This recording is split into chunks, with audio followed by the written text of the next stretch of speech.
Welcome પ્રિયજનો, સ્વાગત છે તમારા સમયમાં. The light of Jesus Christ channel તમે જોઈ રહ્યા છો, વચન તમે સાંભળી રહ્યા છો. ખૂબ ખૂબ પ્રભુ તમને આશીષ આપે. આવો પ્રાર્થના કરીએ. સ્વર્ગ જીવનના સ્વામી ઈસુ મસીહના નામમાં ફરી એકવાર તમારી સાનિધ્ય, તમારા કૃપાના સિંહાસનની પાસે આવે છે. પ્રભુ, પ્રાર્થનામાં સામર્થ દરેકને મળે, અને પ્રાર્થનામાં એવું સામર્થ મળે કે જેથી એ સતત પરિપક્વ બને, આત્મામાં ફોલાદી બને, હિંમતવાન બળવાન બને. પ્રાર્થનાનું સામર્થ્ય દરેકને પ્રાપ્ત થાય એવું આપવા દો. આવો પવિત્ર આત્મા સાથે મળીને કામ કરીએ. હાલેલુયા. ઈસુ અમારા પ્રભુના નામમાં માંગીએ છીએ. આમીન. વિષયનું નામ છે પ્રાર્થનામાં સામર્થ્ય. પ્રાર્થનામાં સામર્થ્ય. પણ કેવી રીતે પ્રાર્થનાનું સામર્થ્યને આપણે પ્રાપ્ત કરવું? પ્રાર્થના આપણા હૃદયને દેવના હૃદય સાથે જોડી દે છે. પ્રાર્થના આપણા હૃદયને દેવના હૃદયની સાથે જોડી દે છે. પ્રાર્થનાનો પ્રયોગ આપણે કેવી રીતે પ્રાર્થના પ્રભાવશાળી બનાવી શકીએ છીએ? આપણી પ્રાર્થના એને પ્રભાવશાળી કેવી રીતે બનાવી શકીએ છીએ, અને પ્રાર્થનામાં સામર્થ્ય કેવી રીતે આપણે પ્રાપ્ત કરી શકીએ છીએ તે એ છે કે પ્રાર્થના આપણા હૃદયને દેવના હૃદય સાથે જોડી દે છે, અને આપણી પ્રાર્થના પ્રભાવશાળી બને છે.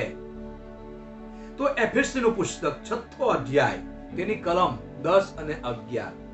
એફેસીનું પુસ્તક 6થો અધ્યાય, અને હું વાંચું છું 10 અને 11 બે કલમ. પાઉલ પ્રેરિત શું કહે છે? છેવટે હું કહું છું, પ્રભુમાં તથા તેના સામર્થ્યના બળમાં શક્તિમાન થાઓ. શૈતાનની યુક્તિઓની સામે તમે દૃઢ રહી શકો, માટે દેવના સર્વ હથિયારો સજો. આ 10 અને 11 કલમની અંદર પાઉલ પ્રેરિત એફેસસની મંડળીને પત્ર લખે છે. તેઓને સમજાવે છે અને યહૂદીઓને ઉત્તેજન આપે છે. શું કહે છે? છેવટે હું કહું છું. શું કહે છે પાઉલ પ્રેરિત? છેવટે હું કહું છું, પ્રભુમાં, બીજી બાબત, તેના સામર્થ્યના બળમાં શક્તિમાન થાવ. જોયું? પ્રાર્થનામાં સામર્થ્ય કેવી રીતે પ્રાપ્ત કરવું એ પાઉલ પ્રેરિત એફેસસના લોકોને સમજાવે છે. આગળ શક્તિમાન થવાનું છે ને, આત્મામાં શક્તિમાન થવાનું છે. અને પ્રાર્થના જ્યારે તમે કરો છો ત્યારે આપણું હૃદય દેવના હૃદયની સાથે જોડાઈ જાય છે, અને આપણી પ્રાર્થના પ્રભાવશાળી બને છે, અને પ્રાર્થનામાં સામર્થ્ય, શક્તિ પ્રાપ્ત થાય છે. પ્રાર્થનામાં સામર્થ્ય પ્રાપ્ત થાય છે. તેથી બાઇબલ કહે છે, પાઉલ પ્રેરિતે કહ્યું, છેવટે હું કહું છું પ્રભુમાં. જુઓ, શામાં? પ્રભુમાં. બીજી બાબતોમાં નહીં, પ્રભુમાં. પછી તેના સામર્થ્યના બળમાં. બોલો હાલેલુયા. સામર્થ્યના બળમાં શક્તિમાન થાવ. કલમ 11. શૈતાનની યુક્તિઓની સામે તમે દૃઢ રહી શકો, માટે દેવના સર્વ હથિયારો સજો. બહુવચન સર્વ હથિયાર એટલે પહેલું હથિયાર છે દેવનું વચન, બીજું હથિયાર ઈસુનું નામ, ત્રીજું હથિયાર ઈસુનું લોહી, અને સાથે પવિત્ર આત્મા. અને શૈતાન જુદી જુદી પ્રકારે યુક્તિ કરે, અને એની યુક્તિથી આપણે અજાણ્યા રહેવાનું નથી. અને એની યુક્તિની સામે આપણે બધા દૃઢ રહી શકીએ, દૃઢ, મજબૂત, પરિપક્વ બની અને દૃઢ રહી શકીએ, માટે દેવના સર્વ હથિયારો સજો. બહુવચન છે સર્વ હથિયાર. જે મેં તમને કહ્યા એ હથિયારો સજો. પાઉલ પ્રેરિત એફેસસના લોકોને, યહૂદીઓને હિંમત આપે છે. હિંમત. પ્રાર્થનામાં સામર્થ્ય કેવી રીતે પ્રાપ્ત કરવાનું એ વિગતવાર કહી રહ્યો છે. આગળ જુઓ, આપણે હથિયારની જરૂર છે યુદ્ધ કરવા માટે. યુદ્ધ ભૂમિ છે, અને તે છે પ્રાર્થના. આપણી યુદ્ધ ભૂમિ છે, અને તે છે પ્રાર્થના. એફેસી 6થો અધ્યાય 18મી કલમ. આત્મામાં સર્વ પ્રકાર તથા હર વખત પ્રાર્થના તથા વિનંતી કરો. આત્મામાં સર્વ પ્રકારે તથા હર વખત. અગર જો તમને અન્ય ભાષાનું દાન છે તો આત્મામાં પણ પ્રાર્થના કરો, અન્ય ભાષામાં પણ પ્રાર્થના કરો. બીજી એક બાબત, પરમેશ્વરના વચનની સાથે પ્રાર્થના કરો. અને હર વખતનો શબ્દનો ઉપયોગ કરેલો છે. હર વખત એટલે જ્યારે તમને તક મળે, સમય મળે ત્યારે પ્રાર્થના અને વિનંતી કરો. તમારા ઘરની, પરિવારની, મંડળીની, વિશ્વાસીઓની બધા જ પ્રકારની વિનંતીઓ પરમેશ્વરને જણાવો. આગળ, અને તેને અર્થે સગરા સંતોને માટે સંપૂર્ણ આગ્રહથી વિનંતી કરીને જાગૃત રહો. સગરા સંતો, બહુવચન. સંતો એટલે વિશ્વાસ કરનાર લોકો. આપણે બધા એ બધા માટે સંપૂર્ણ આગ્રહથી કોને વિનંતી કરવાની છે? પરમેશ્વરને. કોના નામે? ઈસુ ખ્રિસ્તના નામે. અને પછી એમ લખેલું છે, સાથે સાથે હું અને આપણે બધા જ જાગૃત રહીએ. શામાં? વિશ્વાસમાં, પ્રભુના વચનમાં જાગૃત રહીએ. આગળ જઈએ આપણે માથેય 26મો અધ્યાય 40-41. માથેયને લખેલી સુવાર્તા 26મો અધ્યાય 40 અને 41, 2 કલમ હું વાંચું છું, ધ્યાનથી સાંભળો. પછી શિષ્યોની પાસે તે આવે છે ને તેઓને ઊંઘતા દેખીને પીટરને કહે છે કે શું તમે એક ઘડી પણ મારી સાથે જાગતા રહી નથી શકતા? કલમ 41. જાગતા રહો ને પ્રાર્થના કરો કે તમે પરીક્ષણમાં ન આવો. આત્મા તત્પર છે ખરો, પણ શરીર અબળ છે. 40 અને 41 હવે આપણે જોઈ શકીએ છીએ કે પ્રભુ ઈસુ ખ્રિસ્ત દેવની ઈચ્છાને પૂરી કરતા હતા, પણ પ્રભુના શિષ્યો ઊંઘમાં ઘેરાયા અને ઊંઘતા દેખીને પિતરને પ્રભુએ કહ્યું, શું તમે એક ઘડી પણ મારી સાથે જાગતા રહી નથી શકતા? એક રીતે જોવા જાય તો હર ઘડીને હર સમયે શરીરને જાગતું રાખવાનું એવું બી નથી.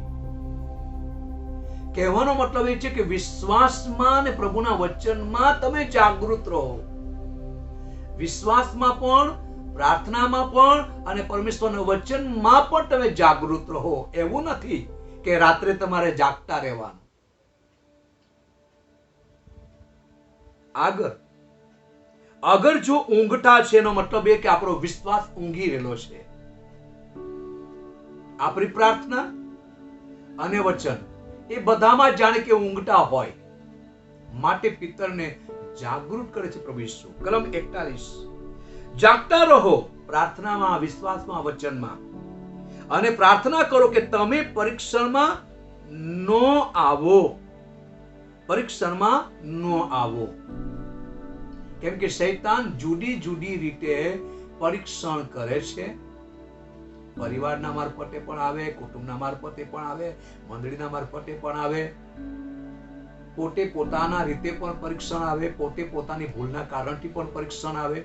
શૈતાન પોતે સીધો પરીક્ષણ કરવા નહીં આવશે, પણ ગમે તેનો કબજો લઈને તે પરીક્ષણ કરવા માટે પ્રયત્ન કરશે. પરંતુ એની યુક્તિથી આપણે અજાણ્યા રહેવાનું નથી.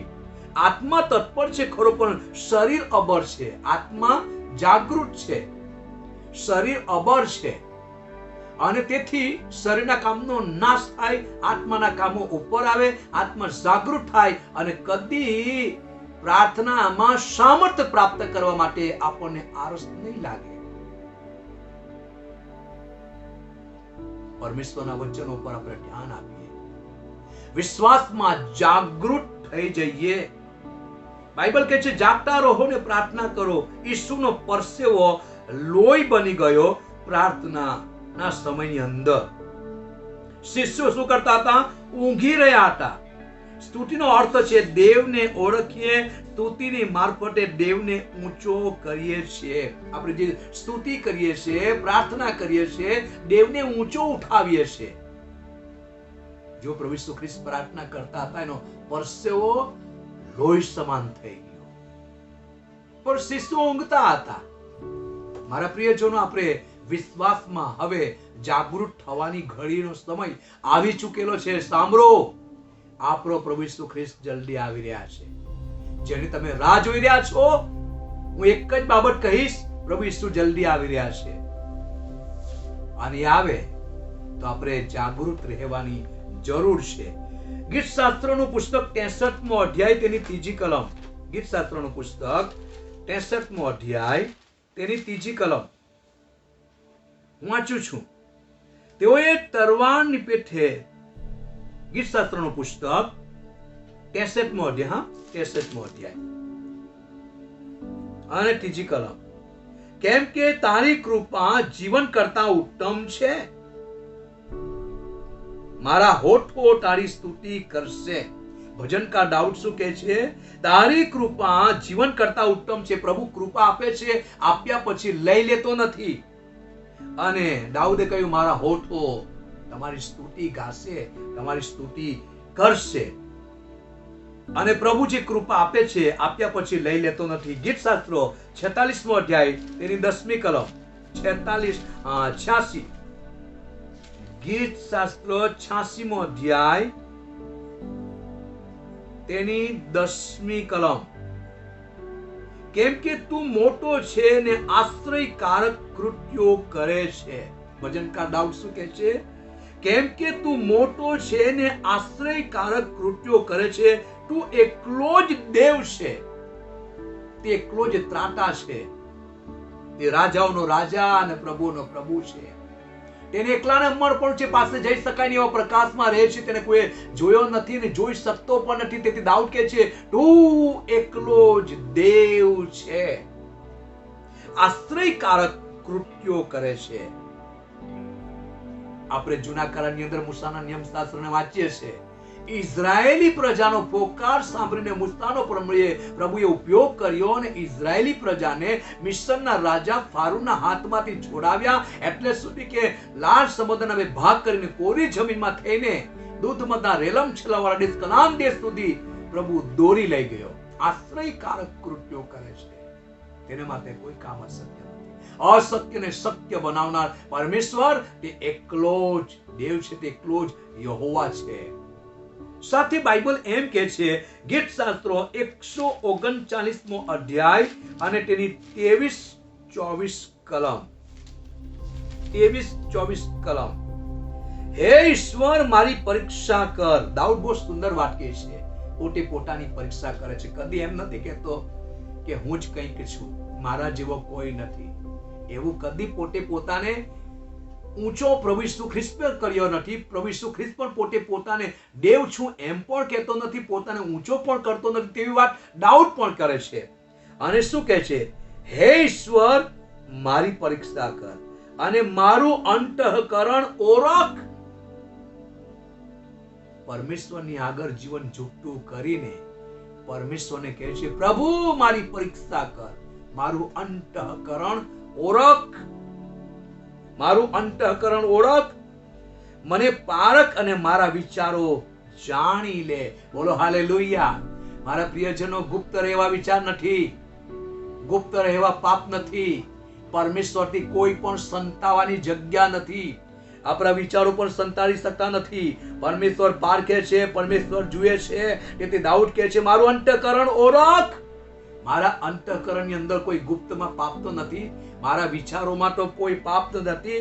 હા, મને મારા વિચારોમાં પણ શુદ્ધ કર, મારા અંતઃકરણમાં પણ શુદ્ધ કર અને મારી પોતાની પરીક્ષા પણ કર.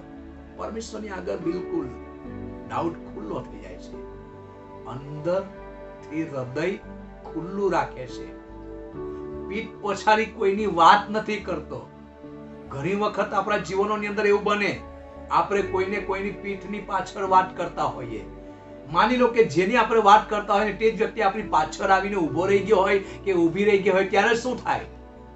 યાદ રાખો, પીઠની પાછળ કોઈની પણ આપણે વાત નહીં કરીએ. એ તો દોષ મૂકવાની બાબતો કહેવાય.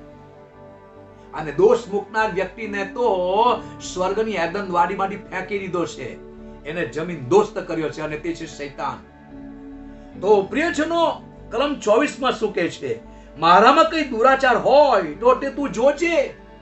ખુલ્લી વાતો કરી દીધી. મારામાં કઈ દુરાચાર હોય, કોઈ પાપ હોય, કોઈ બુરા વિચાર હોય, કોઈ ગંદી બાબતો હોય, યા ખોટા વિચાર કરતો હોઉં, તું જોજે અને મને સનાતન માર્ગમાં ચલાવજે. કેવા માર્ગમાં? સનાતન માર્ગમાં ચલાવજે. મારામાં કઈ દુરાચાર હોય તો તું જોજે. કઈ છે મારા પ્રિય ભાઈ બહેનો? કોઈ દુરાચાર છે? કોઈ પર દોષ મૂકવાની વાતો આપણે કરતા છે? શું આપણે પોતે પોતાની પરીક્ષા કરી છે કે બીજાની જ પરીક્ષા કર્યા કરીએ છીએ? બીજાને જ પત્ર તરીકે વાંચ્યા કરીએ છીએ, પોતે પોતાને ક્યારે વાંચવાના? ઘણી વખત આપણે બોલવામાં પણ ભૂલ કરી નાખીએ અને આપણા જીવનોની અંદર કોઈને કોઈ બાબતોમાં ઘમંડ હોય અને એ ઘમંડ ને જીવનમાંથી ઉતારી દેવું જોઈએ. દાઉદની જેમ મારામાં કઈ દુરાચાર હોય તો હે ખડક, હે પ્રભુ તું જોજે અને મને સનાતન માર્ગમાં ચલાવજે. ઈશ્વરે કહ્યું, માર્ગ, સત્ય તથા જીવન હું છું. સનાતન માર્ગ, સનાતન માર્ગ સાંકડો માર્ગ છે જે સ્વર્ગ સુધી પહોંચાડે છે. પહોળો માર્ગ છે જે નરક ભેગા કરી નાખે છે. પસંદગી આપણી છે. પ્રાર્થનામાં સામર્થ મેળવો. જો આ 23 અને 24 કલમ પ્રમાણે જો બિલકુલ આપણે હૃદયને સાફ કરી દઈએ, પ્રાર્થનામાં સામર્થ નહીં મળે એવું બને જ નહીં. પ્રાર્થનામાં સામર્થ નહીં મળે એવું બને જ નહીં. પ્રભુની પાસે પક્ષપાત નથી, પક્ષપાત નથી. આગળ જુઓ, યર્મિયાનું પુસ્તક 23મો અધ્યાય ને 29મી કલમ. યર્મિયાનું પુસ્તક 23મો અધ્યાય ને 29મી કલમ. વચન સંબંધી યર્મિયા કહે છે, વળી યહોવા કહે છે કે મારું વચન અગ્નિ સરખું તથા ખડકને ફોડનાર હથોરા સરખું નથી. જો દેવનું વચન જીવતું છે, દેવનું વચન અગ્નિની સાથે સરખાવ્યું છે અને તેથી યર્મિયા કહે છે, મારું વચન અગ્નિ સરખું અને હથોરા સરખું નથી. અત્યારે સજો એફએસી 6 અને 17. એફએસીનું પુસ્તક 6થો અધ્યાય તેની 17મી કલમ. 17મી કલમ હું વાંચું છું. વળી તારણનો તોપ પહેરો તથા આત્માની તલવાર, જે દેવનું વચન છે તે લો. તારણનો તોપ. હવે આપણે આના પર વિચારીએ. તારણનો તોપ. તારણ કોની અંદર છે? પ્રભુ ઈસુ ખ્રિસ્તની અંદર. અને પ્રભુ ઈસુ ખ્રિસ્તનું વચન રોમની મંડળીની અંદર પાઉલ પ્રેરિતે યહૂદીઓને કહ્યું, જો તું તારે મોડે ઈસુને પ્રભુ તરીકે કબૂલ કરીશ અને દેવે તેને મોયલામાંથી પાછો ઉઠાવ્યો, એવો વિશ્વાસ તારા અંતઃકરણમાં રાખીશ તો તું તારણ પામીશ. તારણ એટલે કે મુક્તિ, તારણ એટલે કે આઝાદી, તારણ એટલે કે છુટકારો, તારણ એટલે કે મુક્તિ, સ્વતંત્રતા. એ તારણની અંદર શબ્દ સમાયેલા છે. તેથી એફેસસની અંદર પાઉલ પ્રેરિત કહે છે, તારણનો ટોપ પહેરો. જેમ આપણે હેલ્મેટ પહેરીએ છીએ ને, સુરક્ષા થાય છે. અહીં તો આત્માની વાતો છે. તારણનો ટોપ પહેરો. બીજી બાબત, આત્માની તલવાર લો અને તે તલવાર છે દેવનું વચન. તારણનો ટોપ પહેરો, તલવાર લો. કઈ તલવાર? દેવનું વચન એ લો. શાના માટે? પ્રાર્થનામાં સામર્થ્ય પ્રાપ્ત કરવાને માટે. હથિયારને સજો. દેવનું વચન શૈતાનની શક્તિને તોડી નાખે છે. દેવનું વચન શૈતાનની શક્તિને તોડી નાખે છે. મત્થી 26મો અધ્યાય 41મી કલમ ફરી પાછા આપણે વાંચીએ. મત્થીની લખેલી સુવાર્તા 26મો અધ્યાય 41મી કલમ ફરી પાછા આપણે વાંચીએ. જાગતા રહો ને પ્રાર્થના કરો કે તમે પરીક્ષણમાં ન આવો. આત્મા તત્પર છે પણ શરીર અબળ છે. શરીર અબળ છે, જેથી જે કરવા ચાહીએ કરી શકતા નથી. માટે પ્રભુએ કહ્યું, વિશ્વાસમાં જાગૃત થઈ જાઓ, પ્રાર્થનામાં જાગૃત થઈ જાઓ, વચનમાં જાગૃત થઈ જાઓ. જાગતા રહો ને પ્રાર્થના કરો, જાગતા રહો ને પ્રાર્થના કરો. આપણે ઊંઘમાં નહીં આવીએ, વિશ્વાસમાં જાગૃત થઈ જઈએ. સમજવા માટે આપણી ઇન્દ્રિયને આપણે કામે લગાડીએ અને પ્રાર્થનામાં સામર્થ્યને આપણે પ્રાપ્ત કરીએ. જ્યારે આપણે જાગૃત રહીએ છીએ, પવિત્ર આત્માની મદદ આપણને મળતી થઈ જાય છે. પવિત્ર આત્મા બધું શીખવશે. પવિત્ર આત્મા જે ભૂલી ગયા હશે તે બધું સ્મરણ કરાવશે. ઉત્પત્તિથી માલાખીની અંદર 39 પુસ્તક અને માથી, માર્ક, લૂક, યોહાન અને પ્રેરિતોના કૃત્યોથી પ્રગટીકરણ સુધીના પત્રો, 66 પત્રનું જ્ઞાન તમને પ્રાપ્ત થાય અને પ્રાર્થનામાં સામર્થ્ય એવું મળે કે પવિત્ર આત્માની મદદ દ્વારા તમે આગળ વધતા જાઓ. ઈશ્વર આજે પણ એવો ને એવો જ છે. ઘરમાંથી નીકળીને આખી રાત પ્રાર્થનામાં સમય ગુજારતા, એકાંતમાં જઈને પ્રાર્થનામાં સમય ગુજારતા. જ્યારે આપણે પ્રાર્થના કરીએ ને અને તમારા ઘરની અંદર કોઈ વ્યક્તિ પ્રાર્થનામાં બેઠો હોય કે બેઠી હોય, ત્યારે કોઈ પણ ડિસ્ટર્બ નહીં કરવાનું. અગર પ્રાર્થના ઘરમાં ચાલુ છે તો તમારા પગલાનો અવાજ પણ જે વ્યક્તિ પ્રાર્થનામાં બેઠો હોય તેને સંભળાવવો જોઈએ નહીં. પ્રાર્થના કરતી વેળાએ રસોડાની અંદર વાસણ ખખડાવવાનું અને રસોડાની અંદર વાર્તાલાપ કરવાનું એ પણ બંધ કરી દેવું જોઈએ. કેમ કે રાજા સાથે વાત થઈ રહી છે ને, તમારા ઘરમાં પ્રાર્થનાની વેદી બની રહેલી છે અને પ્રાર્થના જ્યારે થઈ રહેલી છે ત્યારે એકદમ શાંત વાતાવરણ હોવું જોઈએ. અને જ્યારે માની લો કે કોઈ તમને ફોન કરે ને મોબાઈલ પર વાત કરતા હોય, ત્યારે આજુબાજુમાં કોઈ બેઠેલા હોય ત્યારે કેમ તમે ઉઠીને બીજી જગ્યા પર જતા રહેતા છો? તમને સારી રીતે સંભળાય માટે. યા તો પછી કોઈક વ્યક્તિ વાત કરતો ને બીજો વચમાં અમથાલા વાળા કરતો હોય ત્યારે તમે તેને કહે છો ભાઈ શાંત રહેવ ને, આ ભાઈની વાત આપણે સાંભળી લઈએ કે બેનની વાત આપણે સાંભળી લઈએ. કેમ? એ બાબતોમાં શાંત થઈ જાવ. જ્યારે રાજા સાથે વાત કરતા હોય, પ્રભુ સાથે વાત કરતા હોય ત્યારે કેટલી શાંતિ આપણા જીવનમાં હોવી જોઈએ. આપણા ઘરની અંદર જ્યારે તમે ઘરમાં હો ત્યારે બારણા બંધ કરીને ગુપ્તમાં પ્રાર્થના કરશો તો પણ પ્રભુ સાંભળશે. પરંતુ જ્યારે ઘરની અંદર નિરંતર પ્રાર્થના થાય છે ને તમને પ્રાર્થના કરનાર વ્યક્તિ બોલે છે, તમને સંભળાઈ રહ્યું છે, શાંત થઈ જાઓ, શાંત થઈ જાઓ. કોઈ પણ પ્રકારનો ઘરમાં અવાજ નહીં આવવા દેવાનો. બિલકુલ નિરંતર પ્રભુના ચરણોમાં જીવન ઝૂકતું કરીને જે વ્યક્તિ પ્રાર્થના કરી રહ્યો છે, કરી રહે છે, એને પ્રાર્થનામાં તમે ટેકો આપો. પ્રભુ એમને ઓર પણ પ્રાર્થનામાં આગળ વધારે, પ્રભુ ઓર પણ વધારે પ્રાર્થના કરે એવી એને સામર્થ આપ, તો તેની પ્રાર્થના પર વધી જશે. તો આવો આપણે પણ પ્રાર્થના કરીએ. આપણા મસ્તકને નમાવીએ, આપણી આંખોને બંધ કરીએ અને જો તમારામાંથી કોઈને કોઈ બીમારી હોય, છાતીમાં દુખાવો હોય, શરીરમાં કોઈ પ્રોબ્લેમ હોય, શરીરમાં કઈ ગુમડા ગાતું હોય યા કોઈ વટ્ટો ભાગ હોય, એ જગ્યા પર તમારો એક હાથ મૂકી દો અને હું તમારા માટે પ્રાર્થના કરું છું. સ્વર્ગીય જીવનના સ્વામી યેસુ મસીહના નામમાં ફરી એકવાર અમે તમારી સાનિધ્ય, તમારા કૃપાના સિંહાસનની પાસે આવીએ છીએ. પ્રભુજી, અમે તમારા અધીન થઈએ છીએ, તમારા વચનના અધીન થઈએ છીએ, પવિત્ર આત્માના અધીન થઈએ છીએ. તમે જે આજ્ઞા આપી છે અનંત જીવન છે તેના પર આધીન થઈએ છીએ. આમ દરેકનું જીવન, આત્મા, મન, શરીર તારા હાથોમાં સમર્પણ કરીએ છીએ. એટલું જ નહીં પરંતુ જ્યારે પ્રભુ પાઉલ પ્રેરિતે પોતે કહ્યું તેમ છેવટે હું કહું છું, પ્રભુમાં તેના સામર્થ્યના બળમાં શક્તિમાન થાઓ. પ્રભુ તારા લોકોની અંદર પ્રાર્થનાની સામર્થ્ય આવે, તારા લોકો શક્તિમાન બને, શૈતાનની યુક્તિઓથી અજાણ્યા ન રહે. દેવનું વચન, ઈસુનું નામ, ઈસુનું લોહી હથિયારો સજીને વિશ્વાસની પ્રાર્થના કરે અને પ્રાર્થનાનો જવાબ દરેકને પ્રાપ્ત થાય. પ્રભુ, જ્યારે તારા ચરણોમાં તારા લોકો પ્રાર્થના કરી રહ્યા છે ત્યારે પ્રાર્થનાની અંદર જવાબ આપનાર તે તમે છો.